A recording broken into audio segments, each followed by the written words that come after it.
29 مئی 1453 رات کا 1:30 بج رہا تھا۔ دنیا کے قدیم اور عظیم شہر کی فصیلوں اور گنبدوں پر سے 19ویں قمری تاریخ کا زرد چاند تیزی سے مغرب کی طرف دوڑا جا رہا تھا۔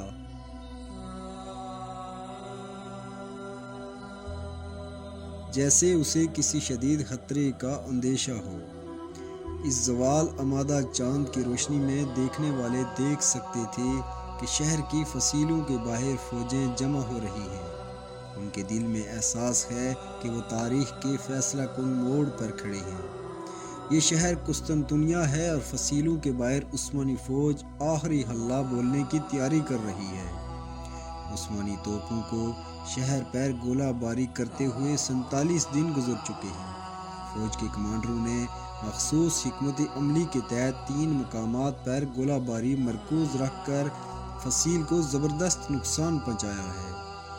21 سالہ عثمانی سلطان محمد ثانی غیر متوقع طور پر اپنی فوج کے اگلے مورچوں پر پہنچ گئے۔ انہوں نے فیصلہ کر لیا کہ حتمی یلغار فصیل کے وسطی حصے سے کی جائے گی، جس میں کم از کم 9 شگاف پڑ چکے تھے اور خندق کا بڑا حصہ تباہ ہو گیا تھا۔ سر پر بھاری پگڑی باندھے اور طلائی خلعت میں ملبوس سلطان محمد نے اپنے سپاہیوں کو ترکی زبان میں خاطب کیا: میرے دوستوں اور بچوں، آگے بڑھو، اپنے آپ کو ثابت کرنے کا وقت آ گیا ہے۔ اس کے ساتھ ہی نکاروں، طبلوں اور بگلوں کے شور نے رات کی خاموشی کو تار تار کر دیا، لیکن اس کان پھاڑتے شور میں بھی عثمانی دستوں کے فلک شگاف نعرے صاف سنائی دیے جا رہے تھے، جنہوں نے فصیل کے کمزور حصوں پر حلہ بول دیا تھا۔ ایک طرف خشکی سے اور دوسری طرف سمندر میں بحری جہازوں پر نصب توپوں کے گولوں نے آگ برسانا شروع کر دی تھی۔ بازنطینی سپاہی اس حملے کے لیے فصیلوں پر تیار کھڑے تھے، لیکن پچھلے 1.5 ماہ کے محاصرے نے ان کے حوصلے پست اور اعصاب شکستہ کر دیے تھے۔ بہت سارے لوگ فصیلوں پر پہنچ گئے تھے اور پتھر اٹھا کر عثمانی فوجوں پر پھینکنا شروع کر دیے تھے۔ بہت سارے لوگ بھاگ کر قریبی چرچ میں پہنچ گئے تھے۔ پادریوں نے چرچوں کی گھنٹیاں پوری طاقت سے بجانا شروع کر دیں، جن کی ٹناٹن نے ان لوگوں کو بھی جگا دیا جو ابھی تک سو رہے تھے۔ ہر فرقے سے تعلق رکھنے والے عیسائی اپنے صدیوں پرانے اختلاف بھلا کر ایک ہو گئے اور ان کی بڑی تعداد شہر کے سب سے بڑے اور مقدس کلیسا حاجیہ صوفیہ میں اکٹھی ہو گئی۔ دفاعی فوج نے جان فشانی سے عثمانیوں کی یلغار روکنے کی کوشش کی، لیکن اطالوی طبیب نکولو باربیرو جو اس دن شہر میں موجود تھے، لکھتے ہیں کہ سفید پگڑیاں باندھے ہوئے حملہ آور جانصاری دستے بے جگر شیروں کی طرح حملہ کرتے تھے، اور ان کے نعرے اور طبلوں کی آوازیں ایسی تھیں جیسے ان کا تعلق اس دنیا سے نہ ہو۔ روشنی پھیلنے تک ترک سپاہی فصیل کے اوپر پہنچ گئے تھے۔ اس دوران اکثر دفاعی فوجی مارے جا چکے تھے اور ان کا سپہ سالار جیوانی جسٹینیانی شدید زخمی ہو کر میدان جنگ سے باہر ہو چکا تھا۔ جب مشرق سے سورج کی پہلی کرن نمودار ہوئی تو اس نے دیکھا کہ ایک ترک سپاہی تا دروازے کے اوپر نصب بازنطینی پرچم اتار کر اس کی جگہ عثمانی جھنڈا لہرا رہا تھا۔ سلطان محمد سفید گھوڑے پر اپنے وزراء اور عمائد کے ہمراہ حاجیہ صوفیہ پہنچے۔ صدر دروازے کے قریب پہنچ کر وہ گھوڑے سے اترے اور گلی سے ایک مٹھی خاک لے کر اپنی پگڑی پر ڈال دی۔ ان کے ساتھیوں کی آنکھوں سے آنسو جاری ہو گئے۔ مسلمان 700 سال کی جدوجہد کے بعد بالآخر قسطنطنیہ کو فتح کرنے میں کامیاب ہوئے تھے۔ قسطنطنیہ کی فتح محض ایک شہر پر ایک بادشاہ کے اقتدار کا خاتمہ اور دوسرے کے اقتدار کا آغاز نہیں تھا۔ اس واقعے کے ساتھ ہی دنیا کی تاریخ کا ایک باب ختم ہوا اور دوسرے کی ابتدا ہوئی۔ ایک طرف 27 قبل مسیح میں قائم ہونے والی رومن امپائر 1480 برس تک کسی نہ کسی شکل میں برقرار رہنے کے بعد اپنے انجام کو پہنچی، تو دوسری جانب عثمانی سلطنت نے اپنا نقطۂ عروج چھو لیا اور وہ اگلی 4 صدیوں تک 3 براعظموں ایشیا، یورپ اور افریقہ کے حصوں پر بڑی شان سے حکومت کرتی رہی۔ 1453 ہی وہ سال ہے جسے قرون وسطیٰ مڈل ایجز کا اختتام اور جدید دور کا آغاز بھی سمجھا جاتا ہے۔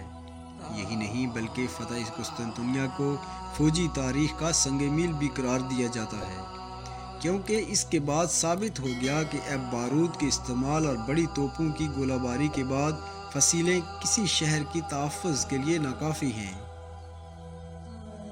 شہر پر ترکوں کے قبضے کے بعد یہاں سے ہزاروں کی تعداد میں یونانی بولنے والے شہری بھاگ کر یورپ اور خاص طور پر اٹلی کے مختلف شہروں میں جا بسے۔ اس وقت یورپ تاریک دور سے گزر رہا تھا اور قدیم یونانی تہذیب سے کٹا ہوا تھا، لیکن اس تمام عرصے میں قسطنطنیہ میں یونانی زبان اور ثقافت بڑی حد تک برقرار رہی تھی۔ یہاں پہنچنے والے مہاجروں کے پاس ہیرے، جواہرات اور بیش قیمت خزانہ تھا۔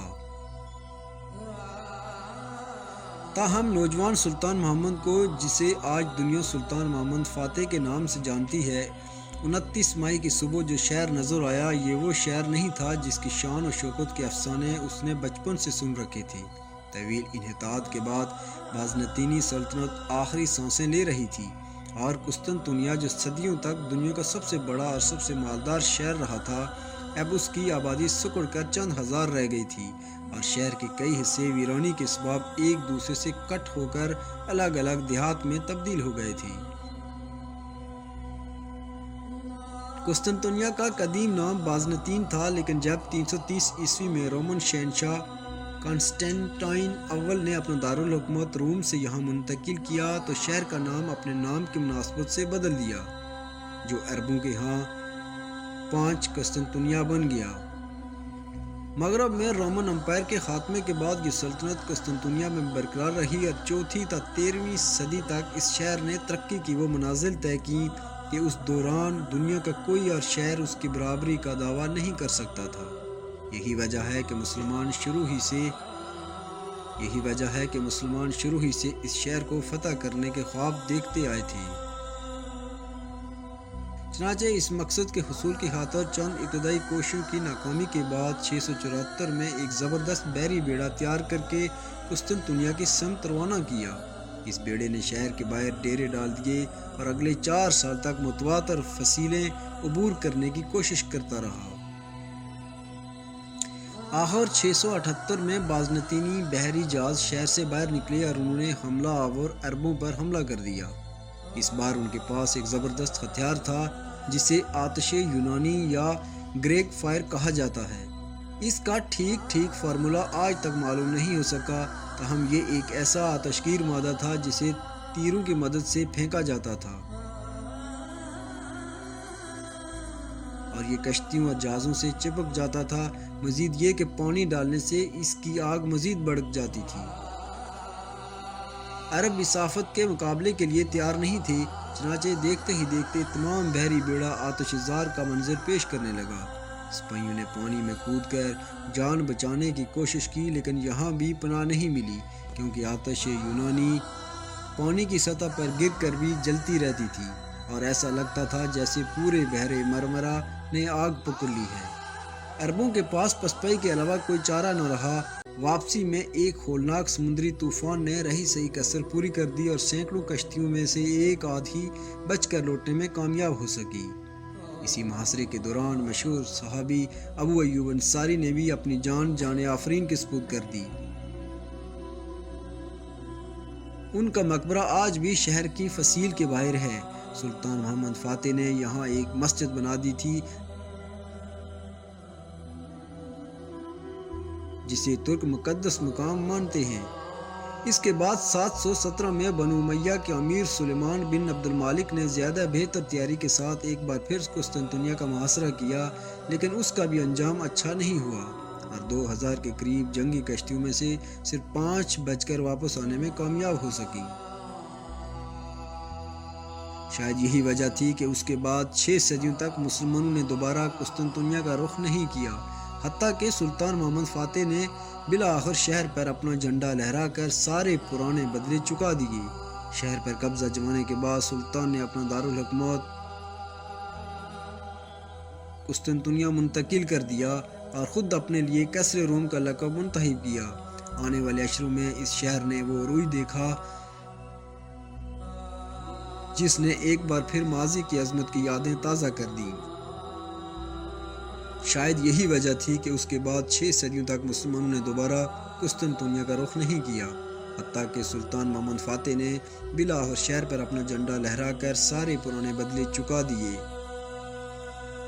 سلطان نے اپنی سلطنت میں حکم نامہ بھیجا، جو کوئی چاہے وہ آ جائے، اسے شہر میں گھر اور باغ ملیں گے۔ صرف یہی نہیں، اس نے یورپ سے بھی لوگوں کو قسطنطنیہ آنے کی دعوت دی تاکہ شہر پھر سے آباد ہو جائے۔ اس کے علاوہ اس نے شہر کے تباہ شدہ بنیادی ڈھانچے کی اثر نو تعمیر کی، پرانی نہروں کی مرمت کی اور نکاسی آب کا نظام قائم کیا۔ اس نے بڑے پیمانے پر نئی تعمیرات کا سلسلہ بھی شروع کیا، جس کی سب سے بڑی مثال توپ کاپی محل اور گرینڈ بازار ہے۔ جلد ہی طرح طرح کے دستکار، کاریگر، تاجر، خطاط، مصور، سونار اور دوسرے ہنرمند شہر کا رخ کرنے لگے۔ سلطان فاتح نے حاجیہ صوفیہ کو چرچ سے مسجد بنا دیا، لیکن انہوں نے شہر کے دوسرے بڑے گرجا کلیسائے قاریان کو یونانی آرتھوڈکس فرقے کے پاس ہی رہنے دیا، اور یہ فرقہ ایک ادارے کی صورت میں آج بھی قائم و دائم ہے۔ سلطان فاتح کے بیٹے سلیم کے دور میں عثمانی سلطنت نے خلافت کا درجہ اختیار کر لیا اور قسطنطنیہ اس کا دارالخلافہ اور تمام سنی مسلمانوں کا مرکزی شہر قرار پایا۔